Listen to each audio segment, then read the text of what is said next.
Hey, I'm Hunt, and this is Hunt on LSU, your channel for LSU Fighting Tiger football talk.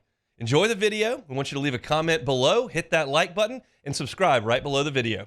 Enjoy. I was perusing the internet today, going over some notes, just kind of cultivating some things that I wanted to write about or talk about, whether we're talking LouisianaSports.net or here on the show. And I stumbled upon something fairly accidentally that really shook me because I knew it, but I didn't know it. And I'm going to give you that right here. But I'm going to give you a caveat, well, just kind of a precursor to the entire discussion here. Every player in collegiate athletics takes a different path to the field. Some players, no matter the sport, are ready immediately when they get to campus to play.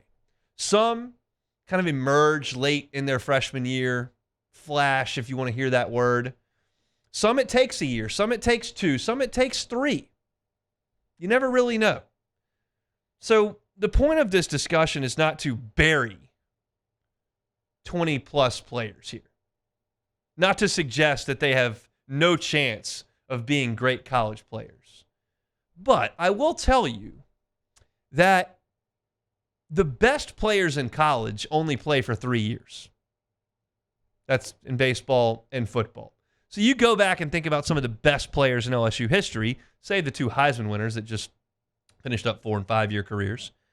But if you look back at the best players, the Leonard Fournettes and the, Jamal Adams, Patrick Peterson, Morris Claiborne, Arden, like you get the point, Devin White, the all SEC players, the championship level players, you're talking about 3-year players for the most part. You can run through a long list of them. And that would stand to reason if you were going to be a 3-year player, which means you're going to be an all-American type player, all SEC type player, impact type starting player. By the end of your second year, you would be a real impact guy for the program. And I started going through LSU's 2023 signing class that is finishing its second year in college. And I'm not even going to add any context to this. I'm just going to start reading out the names. You're LSU football fans. You'll understand where this is going. But these guys are finishing up year number 2. There are 3 games left in their second full regular season. Here's the signing class starting at the top via On 3. Zalance Hurd, Deshaun Womack, Javian Toviano, Jalen Brown, Shelton Sampson, Jackson Howard, DJ Chester, Kamorian Pimpton, Whit Weeks, Kylan Jackson, Caleb Jackson, Tyree Adams, Ricky Collins, Mac Markway, Trey Holly, Ryan Yates, Kyle Parker, Kai Prian, Christian Brathwaite, Jeremiah Hughes, Paul Mabenga, Jackson McGowan, Michael Daugherty, Dylan Carpenter, Ashton Stamps, Connor Gilbreth. That is 26 players that I just went through. And I'm sure you were doing the same thing I was doing, looking at it. But right now, 11 of those are gone. Lance Hurd is gone. Jalen Brown is gone. Jackson Howard is gone. Mac Markway is gone. Ryan Yates is gone. Kai Prian is gone. Christian Brathwaite's gone. Jeremiah Hughes is gone. Jackson McGowan's gone. Michael Daugherty's gone. And Connor Gilbreth is gone. 11 guys of 26 gone. These guys are on the team, but the impact is negligible. And again, I'm not to suggest they can't ever help, but I'm just talking about their role on this team. We're all watching this team. Shelton Sampson doesn't play. Kamorian Pimpton is not really out there. Kylan Jackson does not play in the secondary. Trey Holly is dealing with legal issues and is not with the team. Javian Toviano doesn't really play on defense. Dylan Carpenter doesn't play. Now, there are reasons for all of that. And again, I'm not burying these guys, but that's 6 more that don't really play. I've got 3 guys here who are in a little bit of a different boat. Tyree Adams was the 6th offensive lineman. As a a redshirt freshman to be the 6th offensive lineman, I would consider that a reasonable role on the team. Now, he got hurt and he's out for the year, but that's a reasonable role on the team. Ricky Collins is the backup quarterback. For the redshirt freshman to be the backup quarterback, and he is, he's beating out A.J. Swan, that's not off track. And then Paul Mabenga was put into the game to start as now the 6th offensive lineman since you've lost 2. But you've got 3 others, Deshaun Womack, Kalen Jackson, and Kyle Parker, who play. Now, Deshaun Womack plays a little bit, and he has not been supremely impactful, but he's got 2 big, strong veteran guys in front of him. But again, a 5-star guy, deep into his 2nd season, doesn't play a ton. Caleb Jackson is 3rd on the running back list, and he's run the ball a handful of times in league play. And then Kyle Parker was probably your 3rd wide receiver, maybe 4th wide receiver, but he got hurt. But he was playing.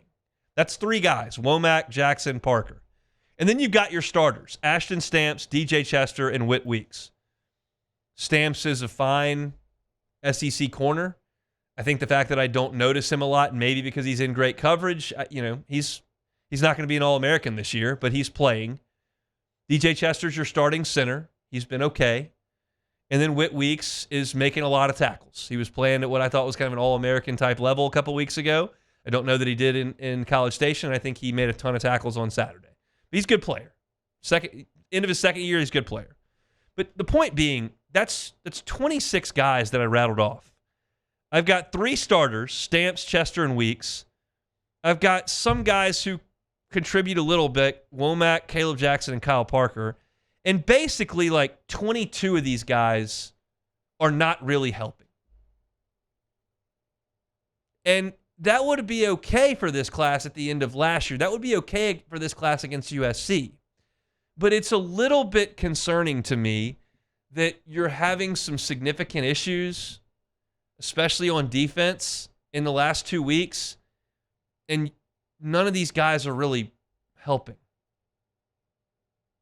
I'm not shutting the door on Shelton Sampson's career. I'm not shutting the door on Deshaun Womack's career or Kyle Parker. I'm not telling you Javian Toviano and Dylan Carpenter won't help this program one day. And maybe DJ Chester is a 3-year starter at LSU and becomes a first-team all-league center. But at this point, when I look at the great players that LSU has produced, at the end of their sophomore year, they were usually really good.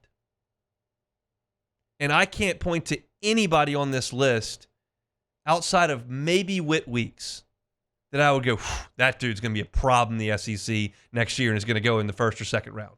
Like none right now. And I just think that's a little bit odd. This is a class that was ranked 5th in the country by On3. This is a class that featured 5 stars in Lance Hurd, who's gone, Deshaun Womack. And Toviano, Jalen Brown's gone. Shelton Sampson was a 4 or 5 star, depending on where you look. Jackson Howard was really highly thought of, gone. And I just feel like if you were where you needed to be from a program perspective, this class, I think, would be more impactful. Let's just hope, looking at this, that more of these guys continue to move forward. It stands to reason, just mathematically speaking, you'll probably lose a few more in the portal. And by the way, the portal guys they brought in that class have been impactful. I'm looking at the list here. Aaron Anderson's had a good year. Braden Swinson's been great for you. Logan Diggs was your leading rusher last year outside of Jaden Daniels. Paris Shand is a starter for you. Jordan Jefferson got drafted. Zy Alexander they brought in that class, and he's helped a little bit. So that year did produce some fruit, but it's the portal guys at the top.